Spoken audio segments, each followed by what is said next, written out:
तो दोस्तों इस वक्त बज रहे हैं रात के लगभग 11:30 और हम अभी फार्म पर ही हैं। सारे पशु आराम कर रहे हैं और जो हवा का जो आनंद वह ले रहे हैं।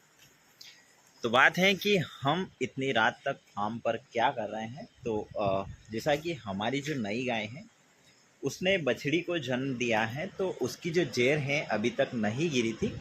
लगभग 6 बजे उसने जो बछड़ी को जन्म दिया था और अभी समय हो रहा है लगभग 11:30। तो अभी जेर जस्ट गिरने ही वाली है।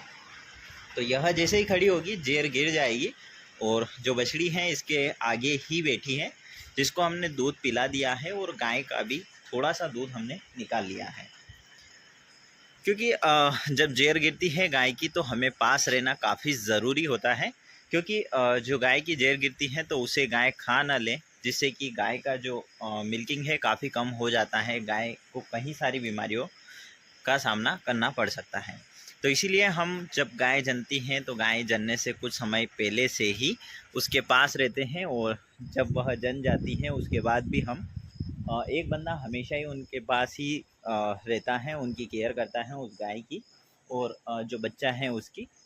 उसके बाद में जब जेर गिर जाती है उसके बाद में पानी हानी पिलाकर और देख लेते हैं एक बार कि यह रेस्ट कर रही है, तो उसके बाद हम इन्हें फ्री कर देते हैं और हम चले जाते हैं।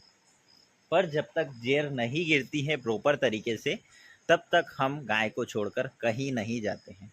तो आप भी यदि गाय आपकी जनती है तो उसके पहले से ही गाय के पास रहें, सुरक्षित जन जाए। उसके बाद में जो जेर है वह सुरक्षित गिर जाए तो गेर को जो जेर हैं उसको अलग दफना दें आप, और उसके बाद में आप गाय को छोड़कर जा सकते हैं। कई बार होता ये है कि जो जेर हैं वह आधी गिरती हैं, कई बार जो जेर हैं बिल्कुल नहीं गिरती हैं और हम यदि पास में नहीं हैं तो हमें लगता है कि शायद जेर खा गई होगी, गिर गई हैं। पर यदि जेर अंदर रह जाती हैं तो वह पॉइज़न बनाती है और गाय एक्सपायर भी कर सकती हैं। तो इसीलिए काफ़ी अच्छे से केयर करें। आप जब गाय जनती हैं तो काफ़ी अच्छा केयर करना होता है। तो यही अच्छे डेयरी फार्मर की जो निशानी है यही है कि वह जो पशुओं की जो केयर है अपनों से ज़्यादा करता है, तभी उनका डेयरी फार्म सफल हो सकता है। तो गाय वैसे मेच्योर होती हैं, अपने बच्चे का ख्याल खुद रख लेती हैं, पर उस गाय का ख्याल आपको रखना काफ़ी ज़रूरी होता है। तो गाय ऐसा नहीं कि बच्चों के ऊपर पैर रखती हैं, कि बिल्कुल नहीं। गाय काफ़ी ज़्यादा प्यार करती हैं उनके जो बच्चे होते हैं जब जनती हैं। तो आप देख सकते हैं गाय जस्ट उसको पास में लगा कर ही बैठी है कि उसके बच्चे को कोई टच ना करे। देखिए आप देख सकते हैं तो गाय बिल्कुल मैच्योर होती हैं, काफ़ी समझदार होती हैं, काफ़ी कह सकते हैं काफ़ी मतलब जो माँ का प्रेम होता है अपने बच्चे के प्रति काफ़ी रहता है। तो आप देख सकते हैं गाय की केयर काफ़ी अच्छे से करें, क्योंकि यह जो समय है काफ़ी मुश्किल होता है इनके लिए। तो एक तो यह इतनी समझ नहीं होती है, इनका फीडिंग वगैरह व्यवस्थित करवाएं और जो जेर है अच्छे से गिर जाए उसके लिए मेडिसिन मैंने आपको बताई है। तो हमने भी यह मेडिसिन उपयोग करी है, तो जेर जस्ट गिरने ही वाली है। लगभग 4 घंटे ही हुए हैं गाय को जने हुए और 4 से 5 घंटे में जेर गिर जाए तो यही सही तरीका है। और फीड इसको बिल्कुल ना रखें, क्योंकि फीड से काफ़ी यह फीड जब खा लेगी तो थोड़ा सा 4-5 दिन तक फीड नहीं खाएगी, इसीलिए फीड आप ना रखें, हल्का फुल्का खाना दें।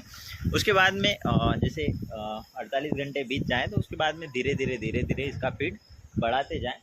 तो जो 24 से 48 घंटे होते हैं उसमें सूखा ज़्यादा देने की कोशिश करें आप। जो सूखा फीड होता है सूखला होता है, तो वह सूखला गेहूँ का प्रायोरिटी पे गेहूं का सूखला आप ज़्यादा देने की कोशिश करें। दलिया दे सकते हैं, बाजरा पका के दे सकते हैं। तो पका हुआ फीड भी देते हैं तो काफ़ी बेहतर रहता है। और गला हुआ फीड आप बिल्कुल कम दें। यदि आप देना भी चाहते हैं तो 1 किलो 2 किलो के आसपास ही आप उसे फीड दें, लगभग 48 घंटे या 72 घंटे तक। उसके बाद में धीरे धीरे फीड बढ़ाइए। आपका गाय का जो मिल्किंग है बढ़ता जाएगा और लगभग 10 से 15 दिन तक या 1 हफ्ते तक कंटिन्यू आपको उसको गुड़ पिलाया करिए दिन में एक बार। और अजमा भी आप उसको पिलाया करिए, गुड़ के पानी में अजमा डालकर, गुड़ उबाल कर पानी में अजमा डालकर उसे पिलाइए, काफ़ी बेहतर रिजल्ट आपको मिलेंगे। तो जो बच्चादानी है उसकी सफाई हो जाएगी तो अगले लैक्टेशन के लिए काफ़ी अच्छी तैयार हो जाएगी गाय, और आपको कोई दिक्कत नहीं आएगी और गाय को कंसीव करने में भी कोई दिक्कत नहीं आएगी।